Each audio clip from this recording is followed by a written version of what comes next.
invade your mind, burning you at the stake. If you were never in a relationship or weren't married, people might think you were overly independent, trying to hide something, taking your life. Damn, if you have no aura, if you have no riz, and like it doesn't matter how hard you try to get a girl or a guy, and it doesn't work, you get executed because they think you're a witch, because they think you have something to hide. What?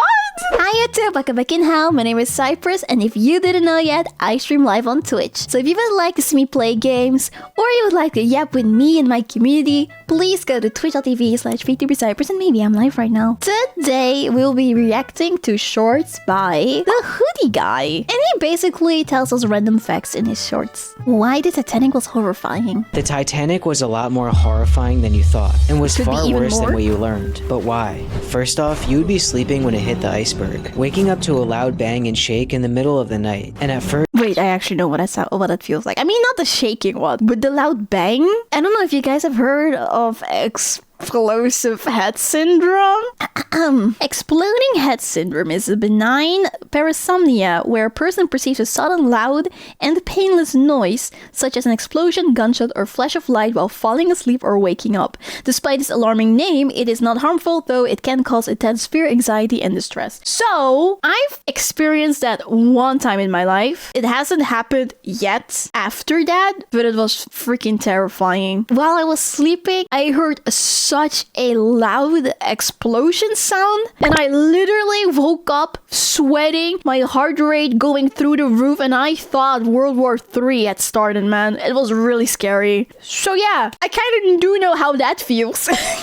But thankfully it wasn't the Titanic. First, you wouldn't even realize what happened, most people going back to sleep thinking nothing of it. When only 20 minutes later, you would start to hear commotion in the halls, being told to go to the top deck immediately, still in your night clothes, thinking it was some kind of drill. At this point, the crew already knew the ship was going down, but you wouldn't even know it yet, only feeling a very slight tilt in the ship. On the top deck, they would try to keep you distracted by playing music while slowly releasing safety boats to prevent panic, where only pretending like nothing's wrong. Women and children could escape first. But as time moved on, the tilting grew much worse, where people on the bottom deck would start to see water flowing through the halls and rooms, standing in a large crowd for over an hour waiting to hopefully get a light. I love that we've been appointed this guy, that we are him. But as the clock neared around 2 a.m., a slow realization would take place that there's not enough safety boats for everyone. At this point, the entire ship would go into a full panic, needing to fight against the crowd to try to get onto the last few boats. Within the panic, the ship would tilt even more, causing the power— Yeah, that's fucking terrifying, man. I feel like people would probably be fighting you, like maybe even people that are your friends / your family. Power to go out, which would be pitch black since there was no moonlight on that day. At around 2:18, the tilt would become so extreme it would eventually cause the ship to snap in half. Many people flying off or being hit by debris. And if you somehow stayed on the ship, it was now rapidly sinking, where your only choice was to either dive into the pitch black 28 degrees water trying to find a lifeboat, or stay on the ship slowly being lowered into the water, freezing to death. Man, that's horrible. The fact that it was a moonless pitch black night is a detail that makes it 1,000 times more terrifying. Animals that are secretly best friends? These are 4 animals you didn't know were best friends. First, ravens and wolves work together to hunt, where ravens will fly around looking for prey, then flying back to the wolves, getting their attention and leading— That is so cute!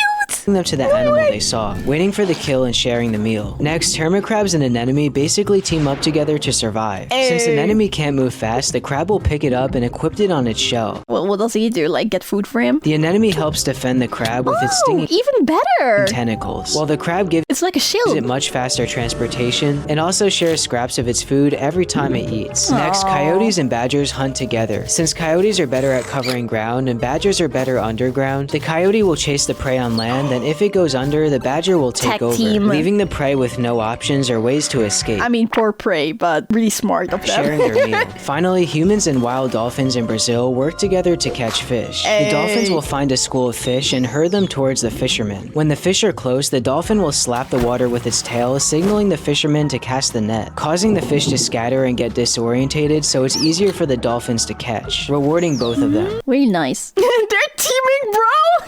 This kind of symbiotic relationship is called mutualism.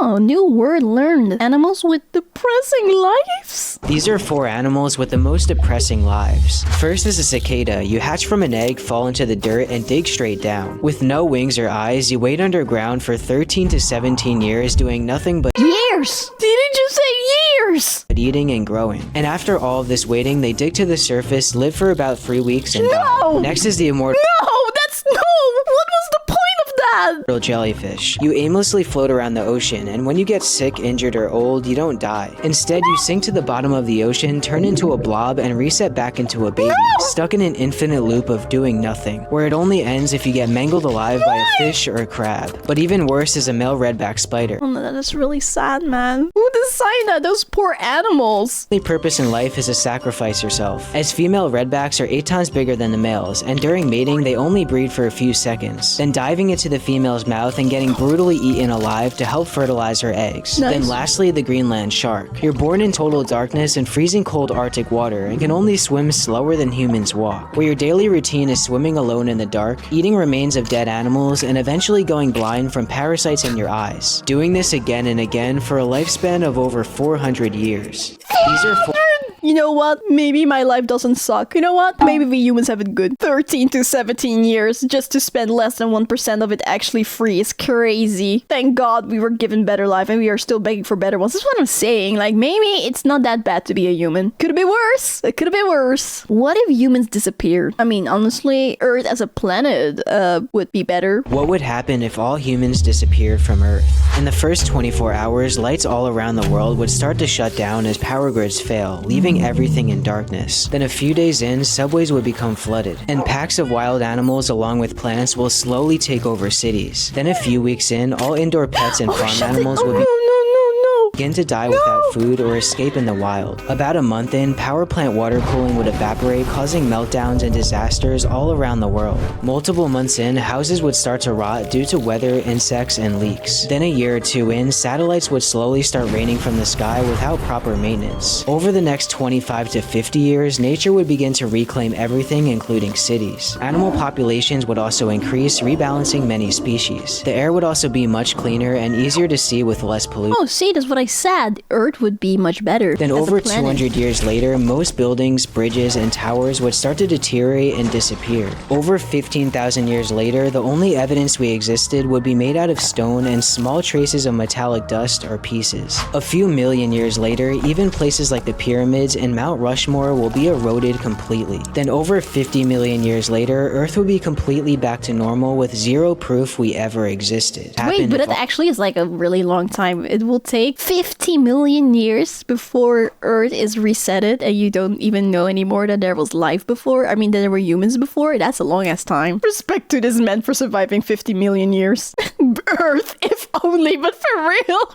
Bro sounds so calm with the world falling apart around him. Why you couldn't survive the Colosseum? Listen, I don't need you to tell me that I wouldn't, because what would happen? These are the terrifying steps you would face if you got chosen to fight in the Colosseum. First, Roman guards would break down your door and pull you out of your home. If you couldn't pay your debt, were a criminal, or even a slave, you could get chosen at any random moment. That's fucked up though. Like, I could understand criminals, right? I could understand that, but oh my god, you could be in debt and you get thrown in there. I mean, slaves too, like slavery in general. Ow. I hurt myself. Next, they would shackle you up and drag you through the streets, scraping your entire body as they made their way towards the Colosseum. But it gets more brutal. They'll then march around with your body through crowded streets as an example, letting people spit or hit you as they dragged you everywhere. And eventually, you would be taken underneath the It's not his fault that he couldn't pay off his debt. Colosseum, pulling you through a dark hallway into a holding cell with nothing in it. Job market is really hard these days. Except a cold floor, forcing you to stay in the cell for multiple days or even weeks as they decided your fate and advertise your upcoming flight. And it was nearly impossible for you to sleep, hearing the crowd chanting all day and people dying directly above your head. Even at night, you would hear wild animals as they kept them in the same room as prisoners. Next, that bear looked terrifying with the eyes. I don't like it. Next, after all this waiting, on a random day, they'll suddenly unlock your door and pull you out. You're now about to discover your fate. If they gave you weapons and armor, you could possibly be a gladiator, fighting other prisoners, having the best chance at survival. But if they handed you a dull wooden sword or a towel, your life was already over, facing the punishment Man, so it's like they already decided what's gonna happen with you. Called Dominatio et Bestias. Being thrown into one final small pitch black cell, hearing the crowd roaring around you, praying to fight something easy, eventually opening the door in front of you. Sometimes humans scare me that they even come up with this kind of stuff and people actually go here for entertainment. Walking out and seeing a crowd of over 50,000 people cheering for your death. And in a moment of truth, the Roman guards will raise a small platform within the Colosseum. Oh, you're also met terrifying. with whatever animal you have to face, which they specifically starved and agitated. You could try to fight back, but the best thing you could do is accept your fate. Average ancient Roman punishment for breathing wrong in public. They say video games cause violence when this was life before video games. Exactly! The deadliest sniper in history. How did this farmer become the most feared sniper in history and earn the nickname White Death after slaying hundreds of people? It all started during the Winter War in 1939, where a soon-to-be deadly man named Simo served as a sniper for the Finnish army. But he wasn't like the rest of the snipers and was so good at hiding he literally caused paranoia in the entire Soviet army. But how? First off, he never stayed in place or in a sniper nest. Instead, he lurked in the forest by himself, burrowing himself under the snow in a white camouflage suit, making him practically invisible. And every time he took out a few targets, he would move. He would also snipe without a scope, preventing glints, and was an experienced hunter knowing all the best spots. Becoming such a threat, the Soviets began sending entire artillery barrages near random areas in the woods, hoping to hit him, and even had an entire sniper force specifically looking for him. But they still had no luck, continuing to take out hundreds of more soldiers, making the Soviets terrified of the woods. Until one day, a Soviet finally spotted him, taking an explosive round to the jaw, being pulled out of the war, and somehow still making a full recovery, with a total of 500 confirmed fatalities. Jesus. How did this How was he that good? Knowing that a sniper is literally lurking in the forest that you're in is actually terrifying as Oh, he actually used to pour water on the snow around him so that it would turn to ice. He did it so when he would shoot, no snow particles would move, revealing his look. Oh my god, he's so smart! Or he was so smart. Bro was carrying his team. Having people bombing forests to just find you is actual aura. The bear that fought in World War II. Oh my god, I don't like that. Why are we using animals? Did you know there was a bear that fought in World War II alongside the Polish? It all started when a group of soldiers stumbled into But actually, I think I've heard about that before, yeah. Kid selling a baby bear in the Middle East, trading it with a kid for some food because they thought it was cute. And in the beginning, it was nothing more than a pet, feeding it milk and honey daily, keeping company in their tents, and even naming it Wojtek. But over time, the bear grew giant, over 6 feet tall and 500 pounds, planning on leaving him behind until they realized they could actually utilize the bear, deciding to register him into an official You just left him behind if you really loved him! military rank called Private Wojtek, bypassing law. Okay, with that, I love that. Private Wojtek, okay? Laws not allowing animals to travel, where Wojtek would actually work on the front lines with the Polish, helping carry heavy artillery shells or anything too heavy, saving tons of energy. Even off the battlefield, Okay, if it's just for carrying stuff, please tell me he survived. he would help detect spies, since every time one snuck in, they would freak out after seeing Wojtek, letting everyone know you weren't one of them. Ah, there's a bear! You mean Wojtek? Spy? Oh shit! The bear, guys, we got a spy! He screamed at me! I'm Polish and I confirm and give fun facts. Wojtek was drinking. He also liked cigarettes, but he ate them, not smoke. He was drinking? He liked wrestling. He was sent to the zoo when he got retired. Okay, so he didn't die in the war. Okay, bro, what are the first two facts? Exactly, what was that? I mean, like, the eating cigarettes, I can see an animal do that. The truth about capybara. Have you ever wondered why nothing attacks a capybara? They I actually did not wonder about it because I didn't know about that. seem to be friends with nearly every living being on the planet, but why?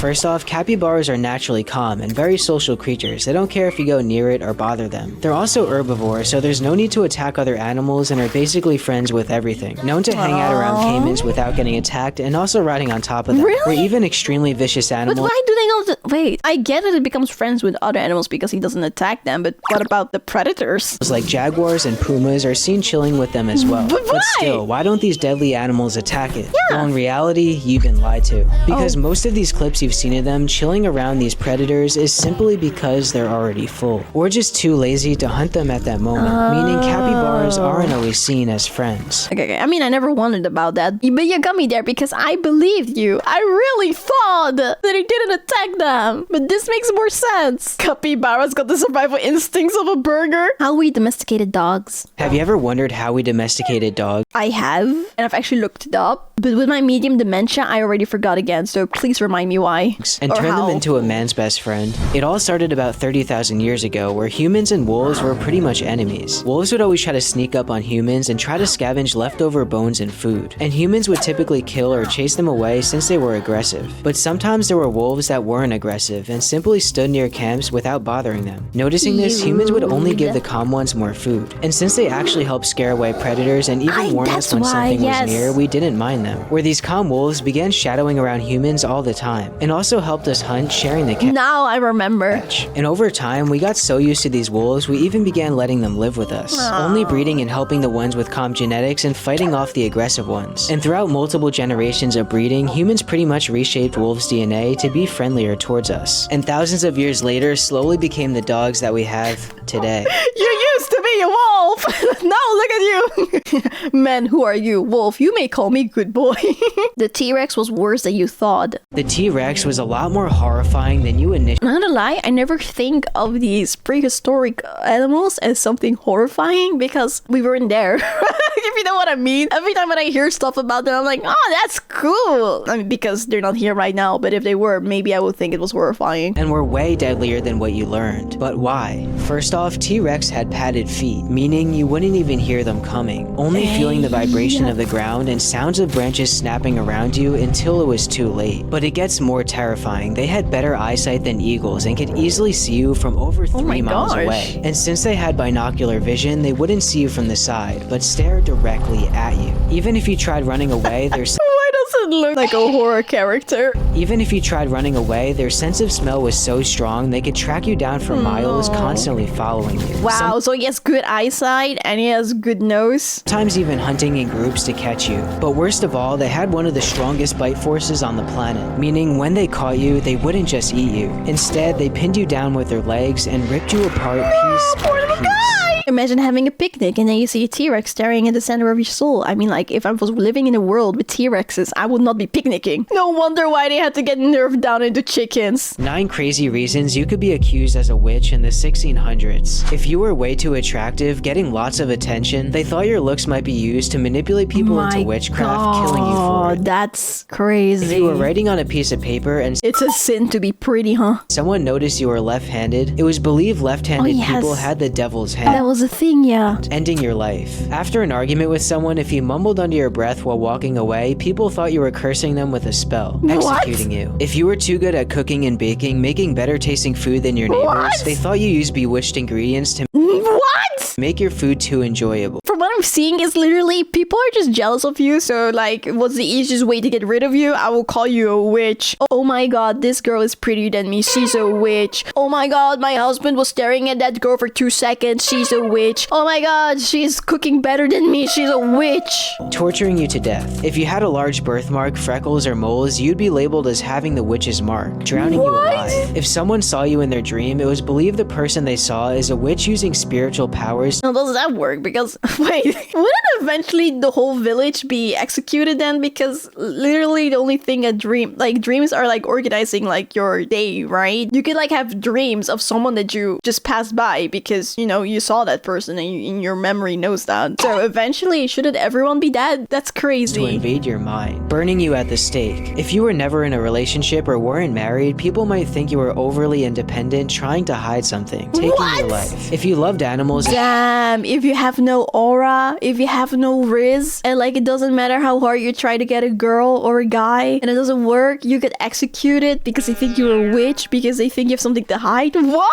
Had a lot of pets, they thought you used them as a vessel to transform into and spread your witchcraft, killing you and your pets. So basically existing, literally. People who survived the impossible. These are 3 people who survived unsurvivable things. First, in the early 1800s, explorer Hugh Glass was ripped to pieces by a grizzly bear. His leg was shattered, scalp torn off, punctured throat, and gashes everywhere. Having no hope, his friends took his gear and left him behind to die. But he didn't, crawling over 200 miles in the deadly wilderness, eating bugs, berries, and roots to survive. And after 6 months of crawling, he reached civilization and lived. Next, in 1945, a man named Stamu was on I feel like I would have died just because of the pain. Next, in 1945, a man named Stamu was on a business trip when one of the largest bombs in history hit 2 miles away from him in Hiroshima, launching him into the ground, causing serious burns, temporary blindness, and ruptured eardrums, but survived, going back home to Nagasaki to work again. While describing how he survived to his boss, another atomic bomb dropped, hiding for cover and luckily surviving once more. Finally, in Jesus! Surviving 2 bombs! You're really lucky. 1972, while a flight attendant named Vesna was on a plane ride, a briefcase bomb suddenly exploded, launching her out of the plane. Everyone else on the plane died, while Vesna fell strapped to her seat over 33,000 feet into a snowy hillside, breaking nearly every bone in her body, but survived. Survived, but at what cost? And lived a normal life. Oh, she did? She recovered from breaking all of her bones? The dude survived and Nuke still went to work? Bro, he's getting the employee of the month. The first one is actually crazy. Instead of his friends trying to at least help him, they left him to die. That's what I was thinking too. Like, what? Like, he clearly still had the will to live and you just left him there and you took his gear? They thought there was no hope. Well, they could have at least given him his gear. Did you know that penguins can propose and actually get married to each other just by using a rock? The first step is during mating season, where the male penguin will search the crowd looking for a female he likes. Wait, so like, do penguins have like the same partner forever? Once he has a crush, he'll remember their face, going out on a mission looking for the most perfect pebble he can find. When searching, they try to look for ones that are smooth, shiny, have a flat surface, and are clean. Once they find this special rock, the penguin will carry it in their beak all the way back to their crush, where it all comes down to a moment of truth, at which the male penguin will simply walk up to the female and lay the stone down at her feet. If she doesn't pick up the rock, that means she's not interested or already taken, which can cause the male to panic, constantly dropping more pebbles, hoping she changes her mind. Or sometimes their mate might see this and attack the other penguin. But on the other hand, if she does pick up the pebble, it's a yes, where they will then spend the next few days building a nest together, then raising an entire family for months until they grow up, meeting each other again every single mating season. Did you know that penguins can propose and actually... Why is it easier to propose as a penguin? Fun fact, when they meet each other, they use their voices to remember and find each other during every mating season, since the males and the females separate and meet back together each mating season. So to anyone saying penguins all look the same and how do they remember each other, it's also their voices. Orcas are disturbing. Orcas are way more disturbing than you actually thought, and are the most feared animal in the ocean. But why? First off, orcas literally harvest sharks' livers. They'll target great whites, learning to flip them upside down, activating something called tonic immobility, temporarily paralyzing them, then ripping out the shark's liver, eating it, and leaving them behind. But it gets worse, as orcas torture seals for fun, playing a game where they'll take turns going up to seals and launching them with their tails, reaching up to 50 feet high.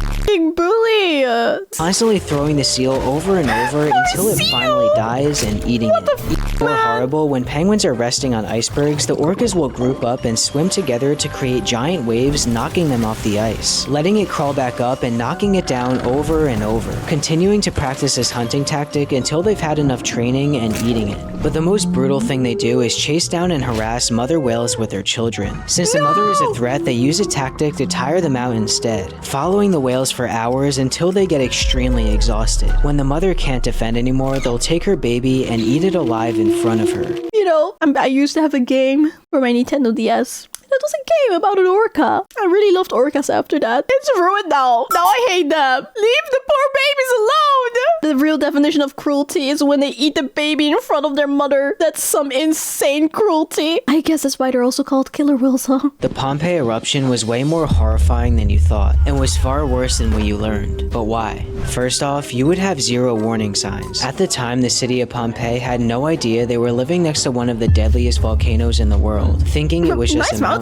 Not realizing pressure was slowly building up inside over the past 700 years that lived there. And on a normal day in 79 AD, you would suddenly feel the ground violently shaking, followed by one of the loudest explosions in history, nearly blowing out your eardrums. Mount Vesuvius has erupted, where smaller towns near the base of the volcano were instantly vaporized and killed by 900-degree gases. But all the way in Pompeii, you wouldn't even realize what's about to happen, looking in the sky, seeing a massive cloud of smoke and ash filling the air. But surprisingly, many didn't run, staying in the city thinking they were at a safe distance. When only 10 minutes later, everything would instantly go pitch black. That is so fast. In 10 minutes. Smoke traveling hundreds of miles per hour coated the city in seconds. People were immediately blocked inside their homes, literally turning their houses into ovens. In only minutes, buildings collapsed and streets were covered in ash taller than you, making it impossible for you to run away in time. The sound of debris and ash was also extremely loud, like a constant hissing, making it extremely hard for you to communicate in the darkness. Within minutes, hundreds of people already suffocated. But it gets worse. If you still somehow survived, only a few hours later, a wave of superheated gas over 500 degrees swept the city at 100 miles per hour.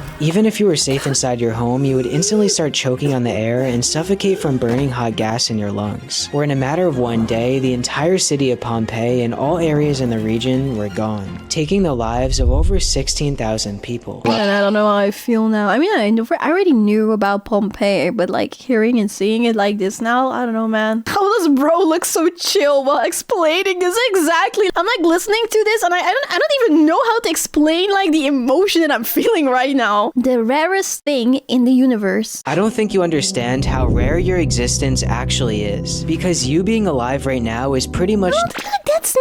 Look at how cute I am. statistically impossible. To give you perspective, there's been over 100 billion people who ever lived on Earth. But this number is nothing compared to how many people could have ever lived. Because if you were to add up all the possible combinations of your DNA, the number would be so astronomically large you couldn't even read it. But somehow, out of nearly infinite versions of your DNA, you were born. Not only Oh my god, Izzy is telling us you're special. We're special. that, even including thousands of years of all of your ancestors' actions and DNA which led to you existing. If they didn't meet that specific person, make a specific life choice, or even make the tiniest decision ever, you would never exist today, increasing the chances of you being born to an unfathomable number, making your life one of the rarest things in the entire universe. Man, thank you. That really made me feel good. Right? Didn't that make you feel good? It's like, oh damn, so I guess I am special, huh? I guess. You don't need a therapist, you just need this guy. Exactly. I'm like, wow, but I actually feel great now. Animals with brutal lives after birth. These are 4 animals that have the most brutal start to life after birth. First off, sea turtles. You hatch from an egg and are immediately thrown into chaos, needing to crawl over 100 feet through scorching hot sand, trying to get to the water before getting eaten alive. Seagulls. Where seagulls and tons of other predators will attack and eat you before you even have a chance at life, having a 1 in 1,000 odds of survival.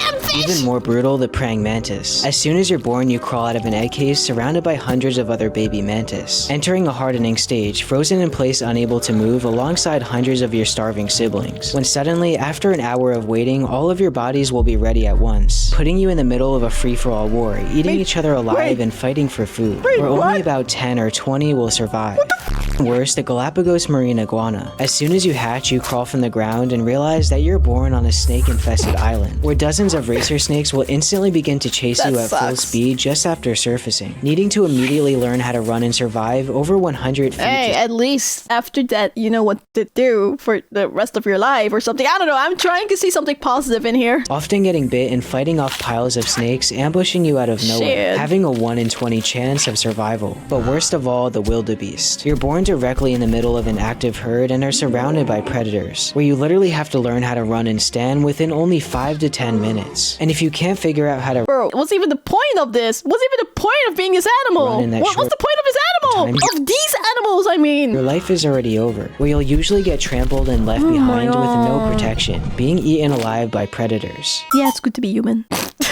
The most horrifying animal in history. These are the terrifying reasons you could never survive a Quetzalcoatlus. First off, they were 3 times taller In the end, they look really goofy. than you. They stood over 16 feet tall, the height of a giraffe, with a wingspan the size of a bus 35 feet wide, being the largest animal to ever fly on Earth. But it gets more Why is he so goofy? horrifying. They had 5 times better eyesight than humans, easily seeing tiny Why do movements they from all have such a good miles eyesight? away. And when they spotted you, they could jump up to 8 feet high, taking off from the ground alone. But when they flew, they wouldn't just flap their wings, mostly gliding instead, meaning that you wouldn't hear them coming. And even if you did have a chance to run, their bones are hollow, making them extremely fast, allowing them to reach up to 80 miles per hour when flying, impossible to outrun. But if you still somehow manage to escape under something nearby, you'd quickly figure out flying isn't the only thing they can do. Able to run on all 4s, but fucking nightmare. Oh my god. But it gets worse once they find you, as they didn't have teeth. I love how he animates these, man. Like, also with a T-Rex. I literally feel like I'm in a horror movie. Instead, they would use their 8-foot-long razor-sharp beak to attack you, picking you out of your hiding spot and knocking you down with it. If you It's were also the eyes. small enough, they would just swallow you whole. But if you were larger, they couldn't eat too much at once, so they would constantly jab you and throw you around until smaller chunks of you tore off, swallowing you piece by piece. Oh, why are you saying it so calmly? The look alone is taking me straight to God. The eyes made it 20 times scarier, right? He found the rarest object in the world. How did this Filipino fisherman accidentally find one of the rarest objects on Earth? It all started back in 2006 while the man was on his normal boat route when suddenly he was surrounded by a massive storm. In a panic, he tried to sail away, but his anchor was stuck on something preventing him from leaving. Taking matter into his own hands, he dove down to his anchor and tried moving the object himself.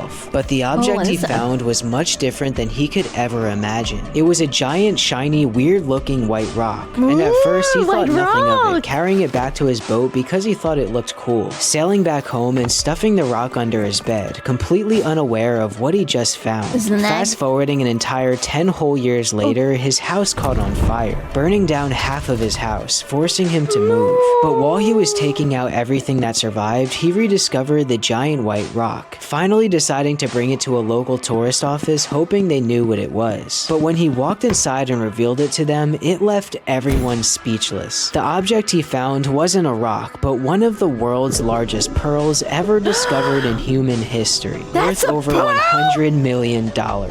How did They better give him his money. Can that anchor be a homie for real, for real? He better cover his anchor with golden chains.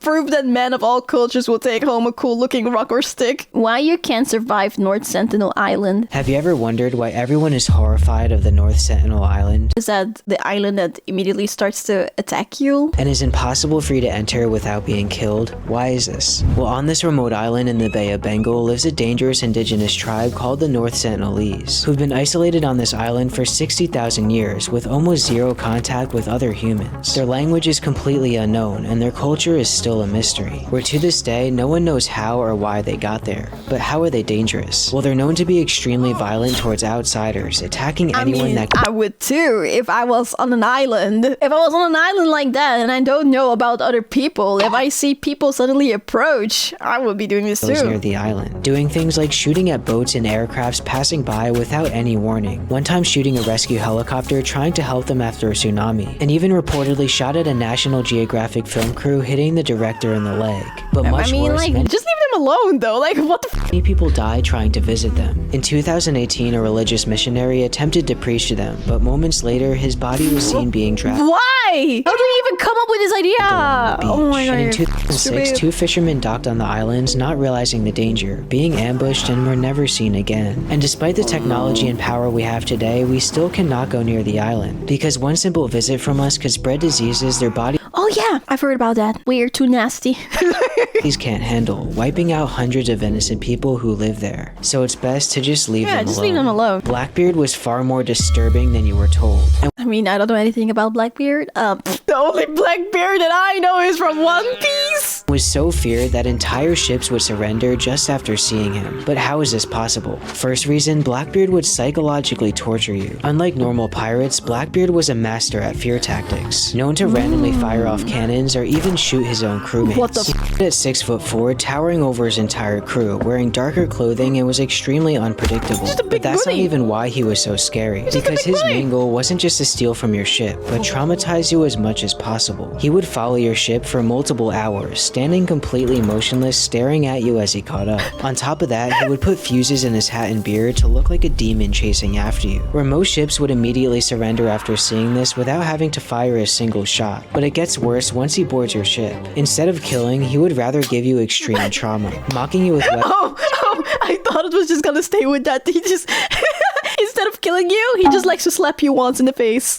Destroying your ship and making loud noises, all while stealing everything. No, that's horrifying. Once you're mentally destroyed, he'll let you go just so you can tell stories about him. This tactic caused so much fear around his name, sailors would cancel their trips just this guy's smart. after hearing rumors, or would even be scared to say his name at sea. At one point, becoming so powerful, he was able to block and take an entire port hostage, giving him everything he demanded for an entire week straight just so he would leave. Throughout his career, stealing over a dozen ships and fortunes of loot, but eventually all of this terror would come to an end after the British naval force finally decided to step in, where Blackbeard would fight to the end, taking 5 bullet wounds and over 20 sword slashes before finally going down. Hi! If you liked the video, please make sure that you like it and subscribe to my channel and turn on notification bell if you want to see more of it. I also go live on Twitch and on this YouTube channel, so come join us sometimes. Bye!